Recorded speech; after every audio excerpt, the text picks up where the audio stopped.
Seorang perempuan berhasil lolos dari sebuah kejadian yang hampir saja merenggut nyawanya. Hal itu ternyata berhubungan dengan semacam grup yang dia ikuti.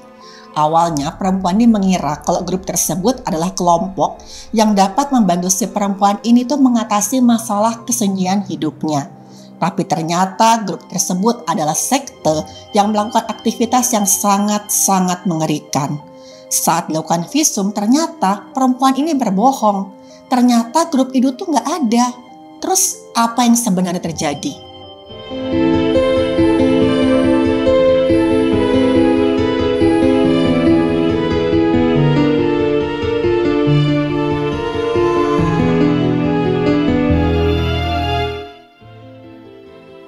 Halo, saya Dr. Stefani.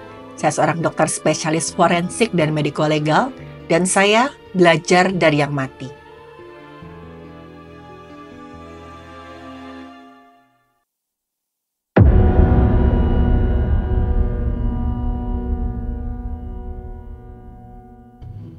Kasus ini menimpa seorang perempuan usia 25 tahun, kita sebut saja perempuan ini Laras.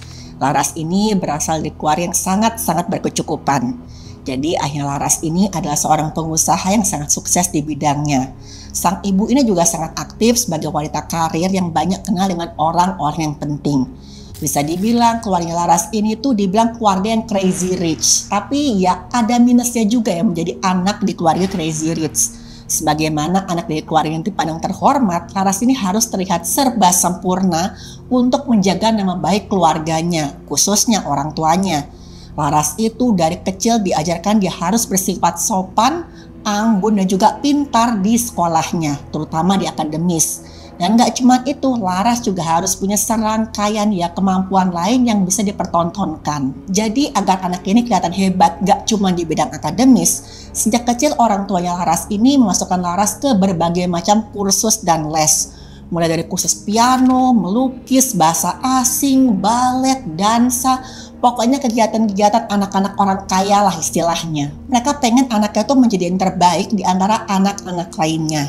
Ya maklum lah, namanya crazy rich, orang tuanya si Laras ini tuh punya lingkungan yang seringkali itu memamerkan anak-anaknya. Anak itu dianggap sebagai kebanggaan, bahkan aset untuk dipamerkan. Setiap kali ada acara kumpul-kumpul, pasti anakku udah bisa ini loh, kemarin anakku itu menang lomba ini, lomba itu, pokoknya aduh hebat lah. Jadi intinya, siapapun anak yang paling berbakat udah pastilah menjadi suatu kebanggaan bagi para orang tua di lingkungan orang tuanya si Laras. Misalkan ada anak yang lebih hebat, orang tua Laras gak mau kalah. Pokoknya Laras harus lebih hebat dari mereka semua. Ibaratnya harga diri lah. Harga dirinya orang tua Laras itu dipertaruhkan kalau anak-anak mereka tuh sampai gak kelihatan hebat. Gak cuma bisnis, pokoknya keluarga mereka harus kelihatan nomor satu. Awalnya waktu masih kecil, Laras masih senang-senang aja. Karena banyaklah kegiatan yang bisa dilakukan. Jadi nggak ada tuh ceritanya Laras duduk, goler-goleran, tidur-tiduran di kamar. Setiap hari tuh penuh jadwal les dari hari Senin sampai Minggu. Bahkan Sabtu Minggu pun harus full dengan berbagai macam les. Tapi setelah Laras ini mulai beranjak remaja, mulailah Laras ini memberontak. Karena dia mulai ngerasa capek dengan segala macam aturan dari orang tuanya. Masuk di usia belasan ya biasalah, yang namanya anak perempuan itu pengen mencoba segala sesuatu. Tapi Laras ngerasa kok hidupku tuh diatur banget ya sama orang tuaku ya. Kegiatan yang banyak ini tuh justru membuat Laras itu jadi sangat-sangat kelelahan. Atau istilah tradingnya sekarang tuh burn out, capek, overwhelmed. Ini wajar aja ya teman-teman, karena sepanjang masa kecilnya Laras ini sudah melakukan kegiatan yang sangat-sangat banyak untuk mengasah berbagai keahliannya. Tujuannya tadi untuk menjadi anak yang bisa dibanggakan oleh orang tuanya. Tapi semakin dewasa, Laras ini tuh pengen punya sesuatu untuk dirinya sendirilah. Dia pengen sekali-sekali melakukan yang dia inginkan. Dia pengen membuat keputusan untuk dirinya sendiri. Tapi keinginannya itu terbentur dengan segala macam aturan dari keluarganya. Pokoknya hari-harinya Laras itu cuma belajar, les itu aja. Dan bahkan Laras itu nggak boleh pacaran. Gara-gara orang tuanya nggak mau, Laras ini dicap nakal. Lama-kelamaan Laras itu mulai merasa terkekang. Dia ngerasa nih kayaknya orang tuaku tuh nggak benar-benar sayang deh sama aku. Aku tuh ngerasa orang tuaku itu cuma memperalat aku untuk mendapatkan pujian, untuk dipamerkan ke orang tua lainnya.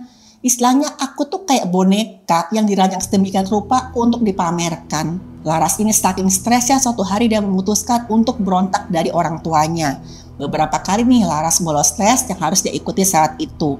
Laras ini lebih milih jalan-jalan ke mall untuk belanja barang-barang yang bagus dan juga membeli make up untuk dia pakai sendiri.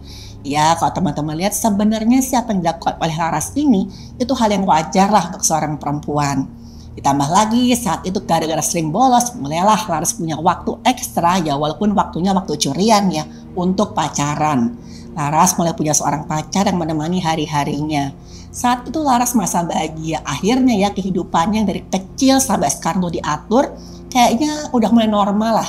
Dia merasa seperti remaja-remaja pada umumnya. Walaupun itu berarti harus berbohong ke orang tuanya. Tapi memang namanya bangkai itu nggak bisa ditutupi lama-lama ya teman-teman.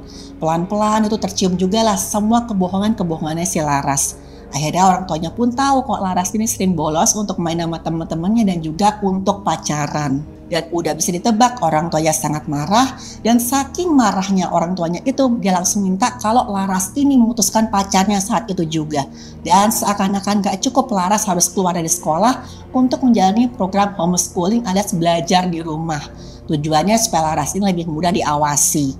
Jadi otomatis Laras ini nggak bisa bertemu teman-temannya. Karena dalam pikiran orang tuanya Laras, teman-temannya inilah yang sudah mengompori Laras untuk berani berbohong sampai bolos sekolah, dan ekstrimnya lagi untuk pacaran. Jadi saat itu kedua orang tuanya Laras memutuskan lebih baik kamu itu belajar di rumah aja. Karena teman-teman kamu adalah pengaruh buruk buat kamu. Dan Laras otomatis jadi sangat-sangat tertekan. Walaupun merasa tertekan, merasa stres, si Laras ini mencoba untuk menyabar-nyabarkan diri. Dia bilang, tenang aja, sebentar lagi aku lulus SMA, setelah itu aku kuliah dan aku dianggap dewasa karena nanti usiaku akan mencapai 18 tahun. Setelah lulus SMA dan berusia 18 tahun, Laras bilang ke orang tuanya, sekarang ini usia saya sudah 18 tahun, saya sudah dewasa, saya ingin mengambil keputusan untuk masa depan saya sendiri. Tapi ternyata orang tuanya ngasih ultimatum kalau saat itu dia harus kuliah di luar negeri. Dan setelah SMA ini pun orang tuanya Laras nggak mau menunggu, mereka langsung bilang, sudah ada satu tempat buat kamu di sebuah universitas di luar negeri. Laras awalnya menolak, dia protes, dia bilang, papi, mami, aku tuh capek loh, dari kecil sampai sekarang kerjaanku cuma belajar sama les aja. Kasih aku waktu lah buat bersenang-senang dulu. 1 tahun aja aku tuh pengen bersenang-senang. Tapi saat itu kedua orang tuanya Laras dengan tegas mereka menolak. Mereka bilang, Laras, kamu itu nanti akan meruskan usaha ayah kamu. Karena setelah kamu kuliah nanti, mumpung kamu masih muda, kamu bisa lanjut kuliah lagi. Sebenarnya mendengar rencana orang tuanya itu Laras malah tambah stres. Dia merasa tertekan, tapi dia tuh ya mau gak mau harus menurut, kan dia gak berdaya melawan orang tuanya. Setelah Laras pergi ke luar negeri, dia mulai kuliah. Tapi setelah 1 semester berlalu, Laras malah semakin stres. Dia ngerasa gak kuat. Dia ngerasa waktu kuliah itu ini bukan bidangku. Semua pelajaran yang dia dengar di situ sama sekali tidak nyambung. Laras ini malah pergi ke suatu pulau terkenal di negaranya untuk menemukan ketenangan dirinya. Sebenarnya Laras ini nggak juga tiba-tiba datang ke pulau tersebut tanpa tujuan sesuatu. Pulau tujuan Laras ini tuh memang terkenal dengan image spiritualitas yang sangat-sangat tinggi. Dan Laras tertarik datang ke pulau ini kan dia melihat ada sebuah iklan di media sosial tentang grup pemulihan jiwa yang berada di pulau tersebut. Laras yang merasa dirinya sudah stres, pikirannya sudah betul-betul butek, udah kacau, dia tuh pun ingin pergi ke sana untuk memperbaiki jiwa dan juga pikirannya. Sampailah si Laras ke pulau tersebut. Dia sampai dan disambut dengan baik oleh para anggota grup pemulihan jiwa tersebut. Tapi yang Laras nggak tahu itu adalah awal bencana buat dirinya sendiri. Waktu Laras mulai berkenalan sama anggota-anggota grup tersebut, ternyata di situ tuh ada banyak sekali orang-orang seperti Laras. Orang-orang yang merasa jiwa mereka terganggu, tertekan, mereka merasa perlu di-charge atau dipulihkan lagi. Di grup itu ternyata ada satu orang pemimpin, kita sebut saja namanya Mahaguru.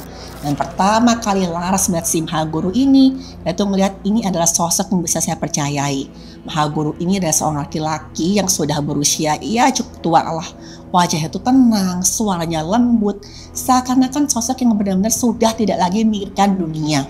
Sosok dengan spiritualitas yang sangat-sangat tinggi. Dan Mahaguru ini menjelaskan kok dia sudah menyediakan langkah-langkah untuk semua anggota ini sampai suatu saat mereka bisa mencapai ketenangan batin yang sempurna. Mereka semua kemudian dibawa ke semacam suatu rumah yang besar di mana ada kamar-kamar. Setiap kamar itu bisa diisi kurang lebih 4 orang. Dan bangunan tempat grup pemulihan jiwa itu akan melaksanakan kegiatannya itu dibalut warna putih. Ada beberapa ornamen dari kayu dan ada beberapa kain-kain yang ditaruh di dindingnya. Dan di setiap ujung bangunan itu terdapat beberapa lilin yang menyala. Jadi begitu Laras masuk, dia mencium ada wangi-wangian yang enak banget, wangi bunga. Laras langsung merasa tenang. Dia merasa dia sudah melakukan keputusan yang sangat-sangat tepat.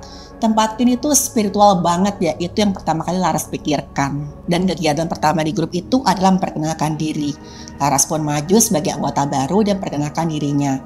Nama saya Laras, saya punya masalah mental karena keluarga saya itu selalu membuat saya merasa tertekan. Keluarga saya itu manis di luar tapi dalamnya berantakan. Keluarga saya tuh nggak harmonis. Bisa dikatakan saya tuh anak broken home yang harus pura-pura jadi anak normal setiap harinya.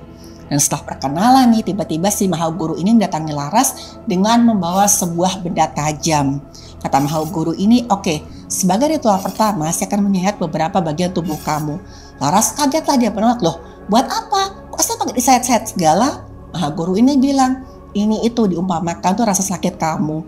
Melalui luka-luka akan saya buat di badan kamu, rasa sakit kamu akan pelan-pelan keluar. Dan sang Mahaguru pun setelah akhirnya Laras setuju dengan terpaksa, menyayat beberapa bagian tubuhnya Laras. Laras jangan bisa diam, dia menahan rasa sakit, sampai cairan tubuh berwarna merah pun keluar dari tubuhnya. Dan keesokan harinya, ternyata kegiatan dilakukan oleh grup ini jauh lebih ekstrim. Mereka nggak boleh makan sama sekali, tapi cuma boleh minum minuman beralkohol yang sudah disediakan. Awalnya Laras semakin ragu-ragu kok kegiatannya ini semakin aneh ya. Tapi akhirnya dia melakukan juga lah hal tersebut dengan tujuan agar semua masalah mentalnya terselesaikan. Seharian Laras cuma mengkonsumsi minuman-minuman tersebut dan berakhir dia merasa mabuk berat hingga nggak sadarkan diri. Dan saat Laras mulai sadar dalam keadaan masih setengah terpengaruh alkohol, Mahaguru meminta semua orang di grup tersebut untuk melakukan hubungan intim dengan bebas. Boleh sama siapa saja, jenis kelamin apa aja, nggak terbatas. Dan saat itu Laras yang dalam keadaan sudah setengah sadar tapi nggak berdaya, nggak mau diterjebak, dilakukanlah ritual aneh tersebut. Hingga akhirnya Laras nggak sadarkan diri, dan begitu dia bangun-bangun, dia mendapat dirinya tuh di satu ruangan. Tubuhnya sudah terikat di sebuah tempat tidur khusus yang terbuat dari besi. Saat itu waktu Laras ngeliat tubuhnya itu cuma dibalut semacam jubah putih. Dan dia juga ngerasa ada semacam mahkota itu di atas kepalanya. Dia ngeliat ke arah depan, ternyata ada sebuah ruangan yang berisi ornamen-ornamen itu kayak semacam ya altar persembahan lah. Laras mulai merasa nggak enak, dan ini ada apa? Dan saat itulah dia baru sadar kalau dia akan dijadikan tumbal. Karena ornamen-ornamen itu tuh kok bentuknya aneh-aneh ya. Kayak ya ornamen suatu sekte sesat kalau mau melakukan penumbalan. Dan Laras saat itu sadar dialah tumbalnya. Udah pasti Laras panik luar biasa. Dia coba untuk melepaskan diri tapi susah karena tangan semakinya tadi terborgol. Dia tarik sekuat tenaga tangan semakinya sampai luka-luka, tapi tetap aja dia nggak bisa bebas. Sampai akhirnya ada seorang anggota grup yang merupakan ya salah seorang teman dekatnya Laras lah di situ. Laras mohon minta tolong agar mau dibebaskan oleh temannya. Awalnya temannya ragu-ragu nih, kan temannya juga takut sama si Mahaguru tadi. Tapi akhirnya temannya ini mau melepaskan Laras. Tapi dia bilang, oke, setelah saya lepaskan kamu kabur, kamu cari pihak yang berwenang melaporkan tempat ini secepatnya, karena saya yakin setelah saya bebaskan kamu, mereka pasti akan mengincar saya. Dibebaskanlah Laras oleh temannya ini. Dan setelah Laras melapor ini, pihak yang berwenang dengan sigap langsung menuju rumah yang diceritakan oleh si Laras.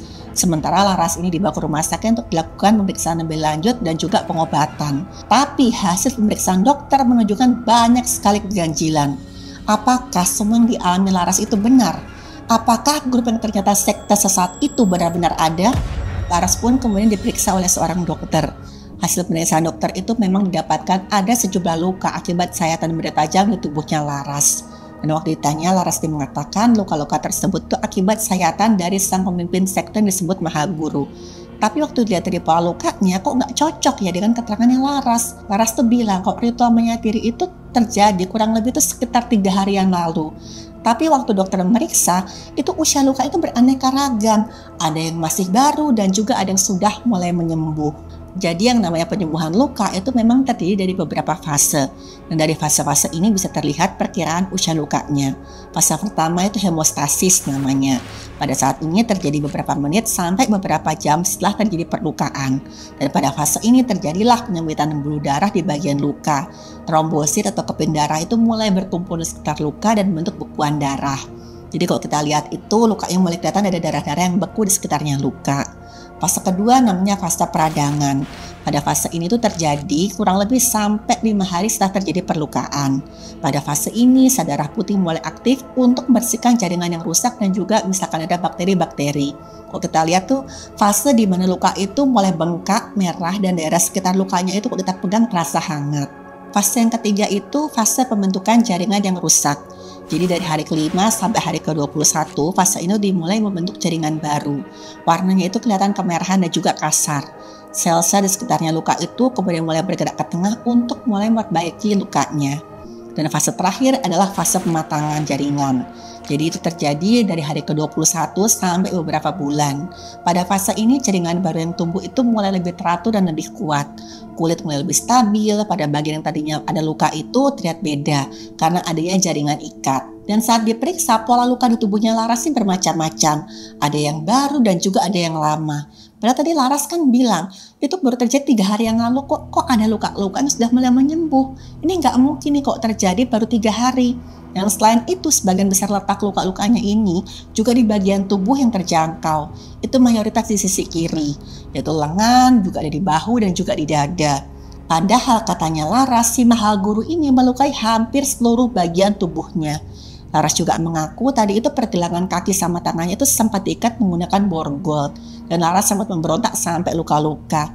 Tapi saat dokter periksa sama sekali nggak ada luka lecet ataupun memar di pergelangan tangan ataupun kakinya si Laras. Berikutnya dokter kemudian melakukan pemeriksaan di organ intimnya Laras. Laras berkata kok dia sempat melakukan ritual hubungan seksual bebas itu sekitar 1 hari yang lalu. Pada saat itu Laras nggak ingat ada berapa orang yang sudah melakukan hubungan seksual dengan dirinya. Saking banyaknya orang di situ. Dan saat melakukan ritual itu, nggak ada seorang pun dari anggota sekte yang diperbolehkan untuk menggunakan kondom. Dari kesimpulan pemeriksaan organ intimnya Laras, itu sama sekali nggak ada tanda-tanda persetubuhan yang disertai dengan kekerasan di organ intimnya Laras. Setelah itu, dokter melakukan tes urin untuk mendeteksi ada atau tidaknya zat-zat berbahaya di tubuhnya Laras. Karena tadi sebelumnya Laras mengaku bahwa dia tuh sempat mengkonsumsi minuman yang mengandung alkohol dalam jumlah besar. Laras nggak tahu nih, dia bilang, jangan-jangan di minuman itu juga dicampuri berbagai macam obat sampai Laras nggak sadarkan diri. Tapi saat dilakukan tes urin semuanya negatif. Sama sekali tidak ditemukan adanya zat-zat apapun di tubuhnya si Laras. Padahal kalau dilihat rentang waktunya seharusnya masih ada zat yang bisa dideteksi di urinnya Laras. Misalkan alkohol itu masih bisa terdeteksi pada urin itu sampai 12 jam. Obat stimulan itu masih bisa terdeteksi itu sampai 3 hari. Sementara obat bius atau obat tidur masih bisa terdeteksi itu sampai 5 hari. Malah ada beberapa jenis obat tidur itu bisa terdeteksi sampai 1 bulan setelah dikonsumsi. Dan hasil yang sama juga ditemukan pada pemeriksaan toksikologi darahnya Laras. Bersih, sama sekali nggak ada zat apapun. Pihak rumah sakit kemudian menyampaikan hasil pemeriksaan tersebut ke pihak yang berwenang. Selain perlukaan di tubuhnya Laras, semua hasil pemeriksaan itu negatif. Dan perlukaan di tubuhnya Laras itu juga sama sekali nggak sinkron dengan ceritanya Laras. Teman-teman pasti bingung kan, apa yang sebenarnya terjadi? Sementara itu pihak yang berwenang kemudian menerima laporan dari Laras. Namun mereka ini adalah kasus serius karena menyangkut satu kegiatan yang bisa membahayakan banyak orang. Laras sempat juga diminta keterangan selama beberapa jam untuk mendapatkan informasi lebih lanjut. Dan akhirnya pihak yang berwenang langsung bergegas untuk menyelidiki alamat rumah tempat sekte tadi yang sudah diberitahu oleh si Laras. Sementara Laras ini dirawat di instalasi kesehatan di rumah sakit untuk memulihkan trauma fisik dan juga mentalnya. Selain itu juga ada pertimbangan ya kok di rumah sakit ya Laras relatif akan lebih aman. Tapi saat pihak yang berwenang sampai di alamat yang Laras berikan, pihak yang berwenang menemukan banyak sekali keganjilan. Alamat yang diberikan oleh Laras itu adalah sebuah rumah biasa dan gak ada tanda-tanda penanda kegiatan sekte di situ. Pihak yang berwenang juga sempat meminta keterangan dari warga sekitar untuk memperjelas kejadian apa yang terjadi di sana. Tapi setelah itu banyak warga tuh bilang di situ tuh nggak pernah kegiatan aneh-aneh.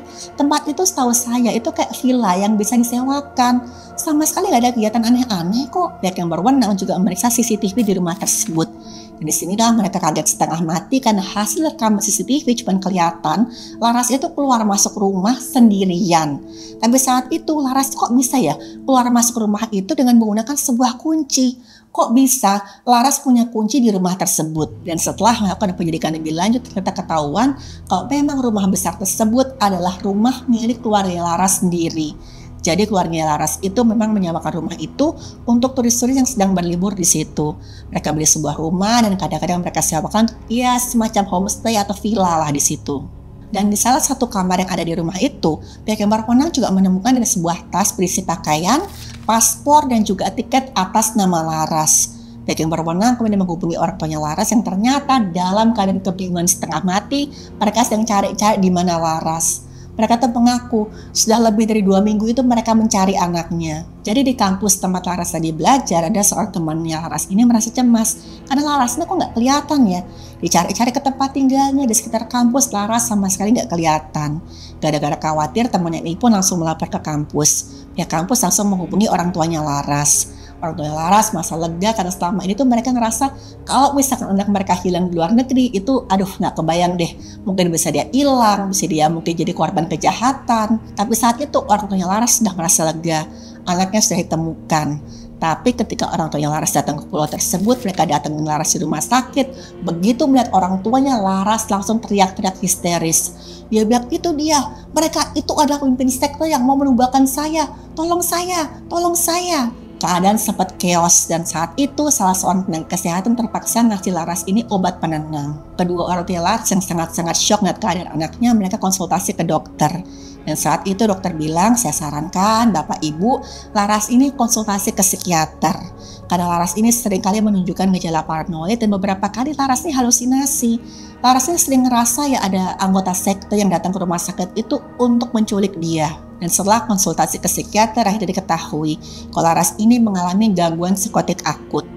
Jadi gangguan psikotik akut ini adalah gejala psikotik seperti halusinasi, waham atau delusi yang terjadi itu kurang dari 1 bulan. Dan akhirnya ketahuan teman-teman kalau sekte atau grup konseling yang Laras alami itu ternyata cuma halusinasinya Laras. Halusinasi itu dipicu karena stres psikologis yang dipendam oleh Laras selama sekian tahun. Dan selama ini Laras ini membahayakan tubuhnya itu ya karena perbuatan Laras sendiri, sama sekali gak ada hubungannya dengan orang lain. Dan pada akhirnya Laras pun harus dirawat di sebuah instalasi kejiwaan sampai dia sembuh. Nah pada saat itu ya orang tuanya ya mereka cuma bisa berdoa mudah-mudahan suatu saat nanti Laras bisa cepat membaik. Dari kasus Laras tadi kita bisa belajar ya teman-teman, kalau kesehatan mental sama pentingnya dengan kesehatan fisik. Pelajaran bagi kita bahwa orang yang fisiknya kelihatan sehat, kelihatan kuat itu belum tentu itu mereka bebas dari masalah mental. Yang bisa kita lakukan adalah memberikan perhatian dan enggak menghakimi bagi orang-orang yang memiliki masalah tersebut. Bagi teman-teman yang memiliki masalah kesehatan mental, saya sangat menyarankan untuk mendatangi praktisi kesehatan atau orang-orang yang ahli di bidang tersebut. Enggak usah takut, sadari kesehatan kita masing-masing. Terima kasih sudah menonton video saya. Silahkan like, share, dan subscribe.